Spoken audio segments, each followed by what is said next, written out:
మరణం రాకముందు మనిషికి మరణించబోతున్నానని ముందే తెలిసిపోతుందా? సైన్స్ ఏం చెబుతోంది?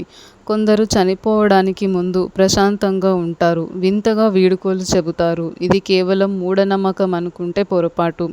డెత్ ప్రిమోనిషన్ అనే వింతమైన అనుభవం వెనుక సైన్స్ దాగి ఉందని తాజా పరిశోధనలు ఏం చెబుతున్నాయో తెలుసుకుందాం. డెత్ ప్రిమోనిషన్ అంటే ఏమిటి? మరణం సమీపిస్తున్నప్పుడు కొందరికి కలల ద్వారా లేదా తమకు తెలియని ఒక అంతర్వాణి ద్వారా తాము చనిపోతున్నామనే స్పష్టత వస్తుంది.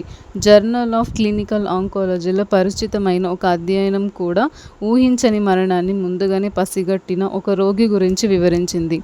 మరణానికి ముందు మెదడులో విద్యుత్ తరంగాలు తీవ్రంగా మారుతాయని, కలలు కంటున్నప్పుడు లేదా గతాన్ని గుర్తు చేస్తున్నప్పుడు మెదడు ఎలా పనిచేస్తుందో మరణానికి ముందు కూడా అలాంటి మార్పులు జరిగి వింతైన అనుభూతిని ఇస్తాయి.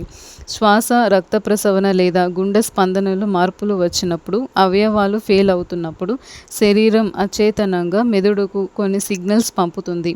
దానివల్ల ఏదో తప్పు జరుగుతుందనే భావన కలుగుతుంది. జీవిత చరమాంకంలో మెదడు భావోద్వేగాల ముగింపుపై తీవ్రంగా దృష్టి పడుతుంది. అందుకే వాళ్ళు తమ ఆత్మీయులను కలుసుకోవడం గురించి మాట్లాడడం లేదా చాలా ప్రశాంతంగా కనిపించడం జరుగుతుంది. మరణం అనేది ఒక ఆధ్యాత్మిక అనుభవమే కాదు, దాని వెనుక భౌతిక మరియు మానసిక కారణాలు ఉన్నాయి. మరణం ఎప్పుడు సమీపిస్తుందో తెలియదు, కానీ మెదడు ముందుగా సిగ్నల్స్ ఇచ్చినా ఇవ్వకపోయినా మన తర్వాత మన కుటుంబం రోడ్డున పడకుండా ముందుగా ఆర్థిక భద్రత కల్పించడం మన బాధ్యత. ఈ ఆసక్తికరమైన సైన్స్ ఫ్యాక్ట్ ఇప్పుడే సేవ్ చేసుకోండి. వెంటనే లైక్ చేసి మీ ఫ్రెండ్స్కి తప్పకుండా షేర్ చేయండి. నా ఛానల్ని సబ్స్క్రైబ్ చేసుకోవడం మర్చిపోకండి. Thanks for watching.